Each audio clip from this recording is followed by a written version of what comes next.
তারেক রহমান জানেন নাকি জুলাই আগস্টে শাওয়া আপনি? বর্তমানে বাংলাদেশের রাজনীতির মাঠে সবচেয়ে আলোচিত বিষয় হলো বিএনপির তিনজন হেভিওয়েট নেতা, আহ, যেটা গতকালকে ঘোষণা করা হয়েছে এমপির জন্য কোন আসনে কে নির্বাচন করবে এমপি পদে। ওইখানে হেভিওয়েট তিনজন নেতার নাম আসে নাই। তার মধ্যে একজন হলো রেজবি, সিনিয়র নেতা, বিএনপির অনেক সিনিয়র নেতা, আমরা সবাই জানি। আরেকজন হলো রাজপথের সক্রিয় একটা নেতা, যে অদ্ভুত অদ্ভুত স্লোগানের জন্য পরিচিত, নয়ন।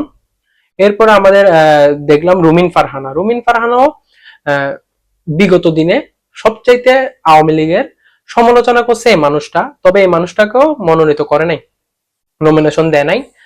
এখন এই নিয়ে অলরেডি বাংলাদেশে কালকে রাতে দেখলাম রাস্তাঘাট অবরোধ করছে, গাড়ির টায়ার জ্বালিয়ে রাস্তাঘাট অবরোধ করে গাড়ি ঘোড়া চালানো বন্ধ করে দিছে। এক পক্ষের দাবি হলো এটা নতুন নেতৃত্বকে নিয়ে আসার জন্য এই উদ্যোগটা নিছে। আবার আরেক দলের কথা হলো এটা কৌশলগতভাবে এদেরকে বাদ দিছে রাজনীতি থেকে। এখন আমার কথা হইলো, আমরা তো দেখছি রুহুল আমিন রেজভি যে ও অনেক সিনিয়র নেতা বিএনপির, ও বিগত দিনও দেখছি। এরপরে আমরা যেটা দেখছি নয়ন, নয়ন ওই কিছুদিন আগে একটা স্লোগান দিয়ে সে আরো বেশি ভাইরাল হয়। স্লোগানটা ঠিক এমন ছিল, তারেক রহমান জানেন নাকি জুলাই আগস্টের নায়ক আপনি। সেও কিন্তু মনোনীত হয় নাই। সে মাগুরাতে ইলেকশন করতে চাইছিল এমপি পদে, সেও হয় নাই।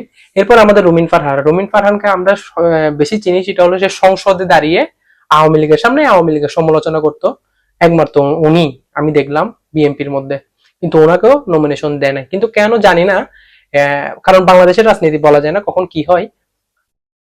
আজকে আজকে যেটা করবে কালকে সেটা নাও করতে পারে, কারণ বাংলাদেশের রাজনীতি বলে কথা, যে কোনো সময় পরিবর্তন হয়ে যেতে পারে, রাজনীতির মোড় ঘুরে যেতে পারে।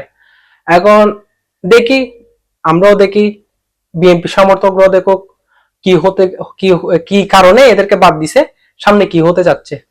হয়তো ভালোর জন্য দিছে, না হয় কৌশলগত ভাবে বাদ দিয়ে দিছে এদেরকে, হতেও পারে।